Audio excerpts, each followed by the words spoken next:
فرشتے عرش کو اٹھانے والے ہیں، اس کے ارد گرد پھرنے والے ہیں، ان کی تسبیح کیا ہے؟ وہ تسبیح کرتے ہیں۔ حدیث میں آیا کہ ان کی تسبیح یہ ہے سبحان ذی الملک والملکوت سبحان ذی العزت والعظمت۔ یہ جو آپ پڑھتے ہیں یہ ان فرشتوں کی تسبیح ہے جو وہ اللہ کی تسبیح اور پاکی بیان کرتے ہیں، جو حضور سرکار صلی اللہ علیہ وسلم کے ذریعے سے ہم کو عطا ہوئی ہے، اور آپ تراویح کے بعد درمیان میں بیٹھ کر اس کی تسبیح کا ورد کرتے ہیں۔ اور پھر وہ دعا کیا کرتے ہیں؟ وہ مومنوں کی بخشش کی دعا کرتے ہیں کہ اے اللہ ان مومنوں کو بخش دے۔ اور یہاں ایک اور بڑی مزے کی بات ہے کہ اے اللہ کریم، جو ان کے ماں باپ ہیں، ان کی اولاد ہے، ان کی بیویاں ہیں، ان کی تقویٰ کی وجہ سے، ان کی نیکی کی وجہ سے ان کو بھی بخش دے۔ اگرچہ وہ خود تو ان کے اعمال ایسے نہیں ہیں، مگر بخشش کے لیے ایمان شرط ہے۔ اس لیے پیر صاحب نے ترجمہ کیا جو قابل بخشش ہے۔ قابل بخشش وہ ہے جس کی بخشش ہو سکتی ہے، بخشش اسی کی ہو سکتی ہے جو اہل ایمان ہے۔ اگر ایمان نہیں ہے پھر تو کوئی راستہ ہی نہیں ہے نا۔ لیکن اگر وہ اس کے پاس نامہ اعمال کی زر نہیں ہے، دولت نہیں ہے، اور اس کے پاس نیکیوں کا خزانہ نہیں ہے، اور اس کے پاس نیکیوں کی کمی ہے، اس کے پاس وہ خود اس قابل نہیں ہے کہ جنت میں جائے، تو کہا کہ جب تو نے ان کو بخش دیا ہے متقین کو، تو ان کے ذریعے سے ان کی اولاد کو بخش دے، ان کے ماں باپ کو بخش دے، ان کی بیویوں کو بخش دے۔ اور یہ حضور سرکار دو عالم صلی اللہ علیہ وسلم کی تفسیر مظہری کے حوالے سے حضور امت نے ضیاء القرآن میں یہ روایت نقل کی کہ جب بندہ مومن جنت میں چلا جائے گا نا، ہے جنت میں جانے کے بعد کہے گا میرا باپ کہاں ہے، میری ماں کہاں ہے، میرے بچے کہاں ہیں؟ رب فرمائے گا کہ انہوں نے تیری طرح نیک عمل نہیں کیے، وہ یہاں ہوتے۔ وہ کہے گا پروردگار میں نیک عمل اپنے لیے بھی کرتا تھا اور ان کے لیے بھی کرتا تھا، جیسے تو نے مجھے بخش دیا ہے ویسے ان کو بھی بخش دے۔ تو اللہ فرمائے گا جاؤ اس کے باپ کو بھی لے آؤ، اس کی ماں کو بھی لے آؤ، اور اس کے بچوں کو بھی لے آؤ۔ یہ وہ دعا ہے جو فرشتے کرتے ہیں۔ قرآن پاک سورہ مومن آیت نمبر 5 سے لے کر کے 9 تک فرشتے یہ کہیں گے کہ اے پروردگار ان کو بھی بخش دے، اور ان کی وجہ سے ان کے ماں باپ کو بخش دے جو قابل بخشش ہیں، اور ان کی اولاد کو بخش دے، اور ان کی بیویوں کو بخش دے۔ تو یہ جو کہتے ہیں اس پہ پیر صاحب نے ایک جملہ درمیان میں لکھ دیا کہ یہ جو کہتے ہیں کہ اگر کسی بزرگ سے کہہ دیا زندہ سے یا فوت ہو جانے والے سے کہ آپ ہمارے لیے دعا کیجئے، تو لوگ اس کو شرک کہتے ہیں۔ یہ شرک نہیں ہے، فرشتے دعا کر رہے ہیں، اور فرشتوں کی دعا سے اللہ کریم بخشش کا سبب پیدا فرما رہا ہے۔ تو اگر کسی اپنے سے جس کو آپ سمجھیں کہ وہ نیک شخص ہے آپ کی بنسبت، تو اس کو اگر آپ دعا کے لیے کہیں تو اللہ اس کی دعا سے اگر آپ کا کام بنا دے تو اس میں کوئی شرک کی بات نہیں ہے۔ ایسے جو مرحومین ہیں، جو اللہ کے اولیاء کاملین ہیں، ان کے لیے اگر آپ یہ کہیں کہ اللہ نے آپ پہ کرم فرمایا ہے، اللہ نے آپ کو اپنے فضل سے نوازا ہے، تو آپ ہمارے لیے دعا کیجئے، تو اللہ کریم ان کی دعا سے بھی آپ پہ فضل فرماتا ہے۔ فرشتوں کی دعا سے اللہ کریم فضل فرما سکتا ہے تو اس کے نیک بندوں کی دعا سے بھی اللہ کریم فضل فرما سکتا ہے۔ پھر فرمایا دعا مانگنے حکم دیا اور قبولیت کی خوشخبری سنائی۔ یہ بھی سورہ مومن ہے کہ تم دعا مانگو، میں تم نے میرے حضور دعا کرو، میں تمہاری دعا کو قبول کروں گا۔ اور دعا کیا ہے؟ دعا کیا ہے؟ اللہ اکبر۔ جب زندگی ایک ایسے موڑ پہ آ جائے کہ زمین بھی انسان کو پناہ نہ دے، اور آسمان سے بھی کوئی اس کے لیے خیر نہ اترے، اپنے بھی بیگانے بن جائیں، اور دشمن اپنی دشمنی کے نشتر اور تیز کر دیں، اور حالات کے تیور بگڑ جائیں، اور بندہ بالکل مایوس ہو جائے، وہ اپنی جان ہی لے لے، اور وہ یہ سمجھے کہ اب میں اس مشکل سے نکلنے کا کوئی میرے راستہ نہیں ہے سوائے اس کے کہ میں اپنے مالک کے دروازے پہ آ جاؤں۔ نہ میرے اپنے، نہ میرے پرائے، نہ میرے واقف، نہ میرے ناواقف، نہ میرے ذات، نہ میری برادری، نہ میرا خیش، نہ میرا قبیلہ، نہ میری آل، نہ میری اولاد، نہ میرے دوست، نہ میرے احباب، نہ میرے ماں باپ، نہ میرے گھر والے، کوئی بھی اس وقت میری مدد کو نہیں پہنچ رہا، اور کوئی راستہ میرے پاس نہیں بچا ہے۔ میرے پاس اب کوئی وسائل نہیں رہے، میرے پاس کوئی اسباب نہیں رہے، میرے پاس کوئی طاقت نہیں رہی، اس مشکل سے نکلنے کا کوئی اور راستہ نہیں ہے سوائے اس کے کہ میں اپنے مالک کے دروازے پہ دستک دوں۔ تو وہ جو ایک ہوک اٹھتی ہے سینے سے، وہ جو ایک تڑپ نکلتی ہے سینے سے، وہ جو ایک فریاد اور پکار بے تابانہ اور بے اختیار سینے سے نکلتی ہے، اسے دعا کہتے ہیں۔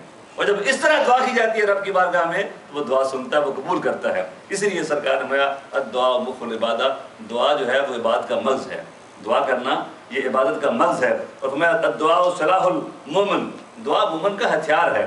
اور عماد الدین، اور یہ دین کا ستون ہے، ونور السماوات والارض، اور یہ آسمانوں اور زمینوں کا نور ہے۔ اس لیے رب سے دعا مانگتے رہنا چاہیے، رب سے دعا مانگتے رہنا چاہیے۔ رب کو وہ بندے بھلے لگتے ہیں جو اس کی بارگاہ میں اپنی جھولیاں پھیلائے رکھتے ہیں، اور جو لوگ رب کی بارگاہ میں جھولیاں پھیلائے رکھتے ہیں ان کو کسی غیر کے سامنے پھر ہاتھ پھیلانے کی اور اپنی گردن جھکانے کی ضرورت نہیں پڑتی ہے۔ جو اس مالک کے سامنے، جو اس پروردگار کے سامنے اپنی جھولی پھیلا دیتے ہیں اور اس کے سامنے وہ بچ جاتے ہیں، اور جن کی دھڑکنیں اپنے مالک کے حضور یا رب یا رب یا رب کی دعائیں کرتی ہوں، ان کو کسی غیر کے سامنے پھر دست طلب پھیلانے کی حاجت نہیں رہتی ہے۔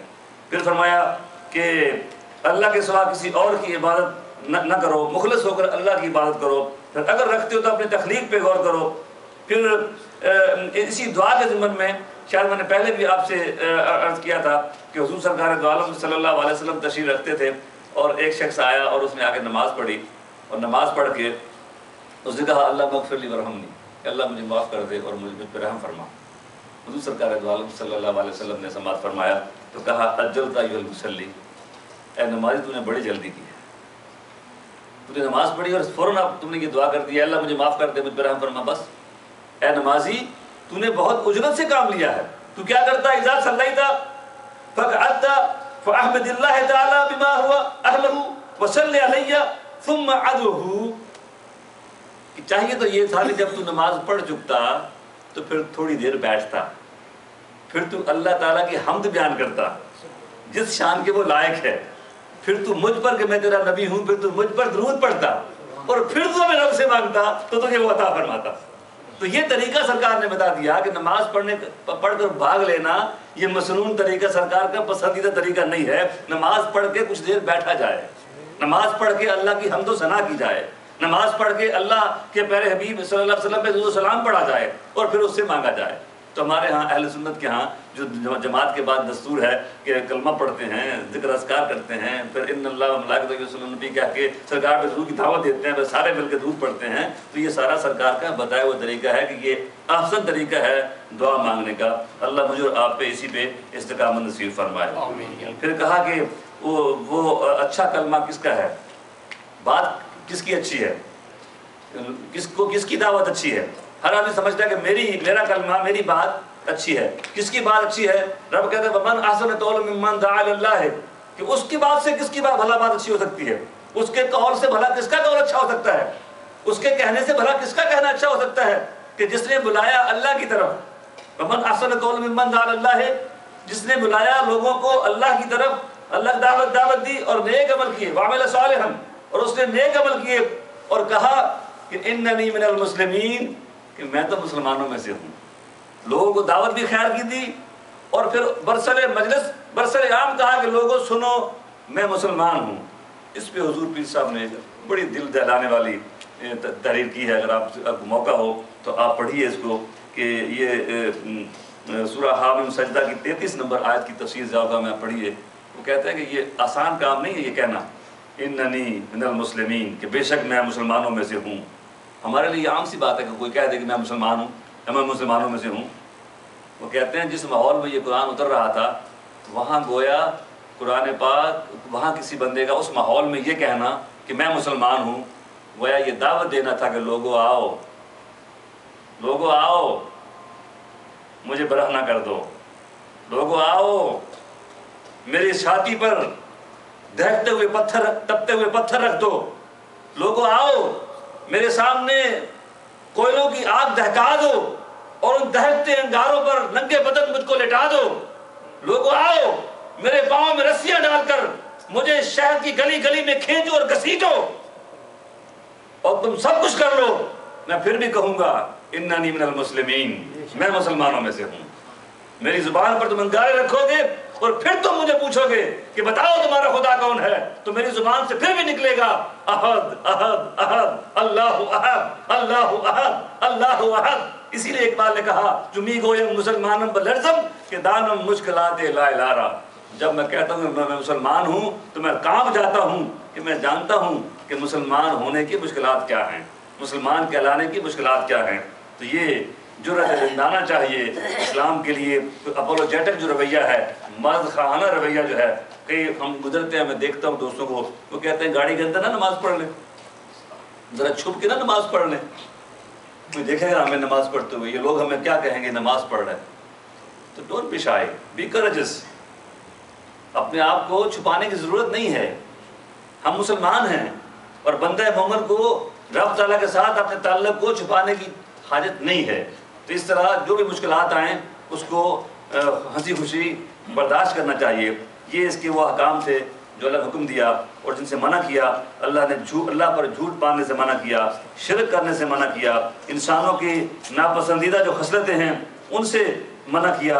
اور وہ پس جب پہنچتی ہے انسان کو کوئی تکلیف ہمیں پکارتا ہے اور پھر جب ہم عطا کر دیتے ہیں اسے نعمت اپنی جناب سے، تو کہنے لگتا ہے کہ یہ نعمت مجھے دی گئی ہے اپنے علم و فضل کے باعث. اے غافل، یوں نہیں بلکہ یہ آزمائش ہے. لیکن اکثر لوگ جانتے نہیں ہیں.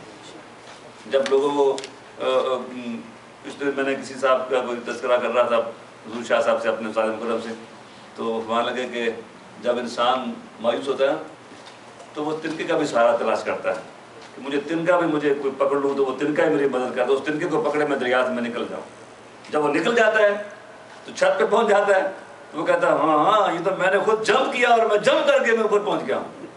وہ اس پکڑ جس نے اس کا ہاتھ پکڑا تھا، جس نے اس کو آواز دی تھی، جس نے اس کو بلایا تھا، جس نے جو اس کے لیے اپنے کپڑے اتار کے اس میں دریا میں اترا تھا، اس کو کھینچ کے لایا تھا، وہ سب بھول جاتا ہے. وہ کہتا میں تو جناب میں بڑا تگڑا، میں نے ہمت، میں نے یوں چھلانگ لگائی اور پھر مچل کے میں نے تمہارا ہاتھ پکڑ لیا تھا، میں باہر نکل آیا تھا. تو بندوں کے ساتھ اس کا یہ معاملہ ہے تو خدا کے ساتھ اس کا یہ معاملہ ہے.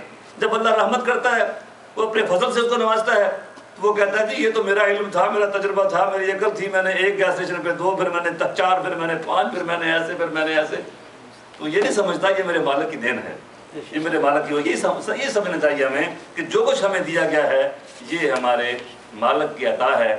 ہماری اس میں کوئی خوبی نہیں ہے. اور سچی بات یہ ہے کہ کبھی کبھی اگر آپ اس پہ غور کریں کہ یہ آج ہم علم والے بھی ہیں، آج ہم طاقت والے بھی ہو سکتے ہیں، آج ہم پیسے والے بھی ہو سکتے ہیں، آج ہم کسی سیاسی عہدے اور منصب اور مقام والے بھی ہو سکتے ہیں، سماج میں معاشرے میں بڑی ہمارا عزت ہو سکتی ہے. لیکن جب ماں کے پیٹ میں اللہ ہمیں تخلیق فرما رہا تھا تو ہمارا کوئی اختیار تھا کہ ہمارا ناک کیسا ہو؟ ہمارا کوئی اختیار تھا کہ ہمارا کوئی کلر کی جو کمپلیکشن ہے وہ کیسی ہو؟ ہمارا اختیار تھا کہ ہماری آنکھوں کا رنگ کیسا، ہمارے بالوں کا رنگ کیسا، ہمارا قد کتنا ہوگا؟ ہمارے یہ ساری چیزیں ہمارے اختیار میں تھی. یہ ہمارے اختیار میں نہیں تھا کہ ہم کس کے گھر میں پیدا ہوں، فقیر کے گھر میں پیدا ہوں یا امیر کے گھر میں پیدا ہوں. یہ سارے فیصلے اس نے اپنے پاس سے کیے ہیں. ہمارا اس میں اپنا کچھ بھی نہیں تھا. جب اس وقت کچھ بھی نہیں تھا تو آج ہم کیا سمجھتے ہیں کہ یہ سارا ہم نے اپنی عقل سے کر لیا ہے. یہ اس کے فضل کی باتیں ہیں اور ہمیں اس کے فضل کے سامنے عاجز بندہ بن کر رہنا چاہیے. اللہ مجھے اور آپ کو عمل کی توفیق نصیب فرمائے. اللہم صلی علی سیدنا و نبینا مولانا محمد وعلی آل سیدنا و نبینا مولانا محمد وبارک وسلم وصلی علیہ. یا اللہ یا رحمان یا رحیم رب اغفر وارحم انت خیر الراحمین. ربنا آتنا فی الدنیا حسنۃ وفی الآخرۃ حسنۃ وقنا عذاب النار.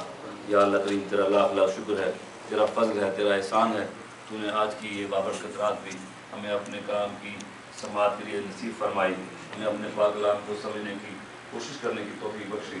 اے اللہ جو تیرے احکام ہم سنتے ہیں ہمیں ان پہ عمل کرنے کی توفیق عطا فرما. اور تیری توفیق سے اگر عمل کی توفیق مل جائے تو اس میں ہمیں اخلاص کا نور نصیب فرما. جب اخلاص کا نور تو ہمیں نصیب فرما دے ہمیں اس پر استقامت نصیب فرما اور مرتے دم پر ہمیں اسی راہ پر چلتے رہنے کی توفیق نصیب فرما. اے اللہ ہمارے والدین کو بخش دے، اے اللہ ہمارے اجداد کو بخش دے، اے اللہ کریم ہماری اولادوں کو بخش دے، اے اللہ ہم سب کو بخش دے. تو سرکار دو عالم صلی اللہ علیہ وسلم کے فرشتے ان کے جو ہمارے لیے دعائیں کی ان کی دعائیں ہمیں حصہ نصیب فرما. اور تیرے حاملین عرش فرشتے جو دعائیں کرتے ہیں اللہ ان کی دعا میں ہمیں حصہ نصیب فرما کے